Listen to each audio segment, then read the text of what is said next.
स्वागत है पंचऋषि क्लासेस के इस ऑनलाइन प्लेटफॉर्म पर। हम लोग आधुनिक भारत के इतिहास का अध्ययन कर रहे हैं और उसी क्रम में आज बंगाल के 3 governor general Warren Hastings, Cornwallis और वेलेस्ली का हम लोग अध्ययन करेंगे। तो शुरू करते हैं आज की कक्षा।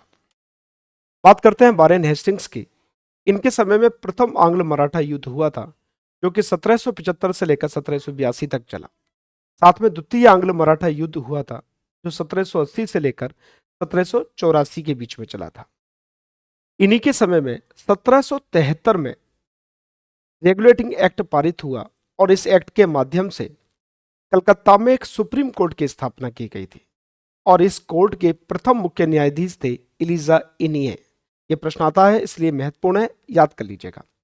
इन्होंने मनुस्मृति का संस्कृत से अंग्रेजी भाषा में अनुवाद किया था कोड ऑफ जेंटू लॉज के नाम से। यह भारत के एकमात्र गवर्नर जनरल है जिस पर इंग्लैंड में महाभियोग चलाया गया। इनके भ्रष्टाचार के पर इन पर महाभियोग चलाया गया। बात करते हैं कॉर्नवालिस को। इनको सिविल सेवा का जन्मदाता कहा जाता है, इनको पुलिस सेवा का जन्मदाता कहा जाता है। साथ में 1793 में इन्होंने स्थायी बंदोबस्त लागू की। रेवेन्यू कलेक्शन का एक माध्यम था स्थायी बंदोबस्त, टैक्स कलेक्शन का, वो 1793 में कॉर्नवालिस के द्वारा प्रारंभ किया गया था। ये एकमात्र गवर्नर जनरल है जिसकी समाधि भारत में गाजीपुर में स्थित है। उत्तर प्रदेश के गाजीपुर में स्थित है इनकी समाधि। बात करते हैं लॉर्ड वेलेस्ली की। लॉर्ड वेलेस्ली को याद किया जाता है सहायक संधि प्रणाली के द्वारा। इन्होंने बहुत सारी देशी रियासतों को ब्रिटिश साम्राज्य में शामिल किया था इस प्रणाली के द्वारा, इस संधि के द्वारा।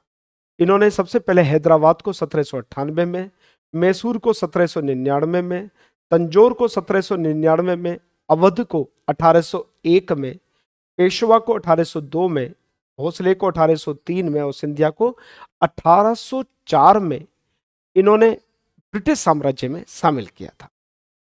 इन्होंने आईसीएस इंडियन सिविल सर्विस के लिए कोलकाता में फोर्ट विलियम कॉलेज की स्थापना की थी। हालांकि इस विद्यालय में पढ़ाई नहीं शुरू हो पाई विरोध के कारण, लेकिन स्थापना की गई थी कलकत्ता में फोर्ट विलियम कॉलेज की इंडियन सिविल सर्विस आईसीएस के लिए। तो आज हम लोगों ने 3 गवर्नर जनरल के बारे में अध्ययन किया। अगली कक्षा में हम लोग और अन्य का अध्ययन करेंगे। तब तक के लिए आप सभी का बहुत बहुत धन्यवाद।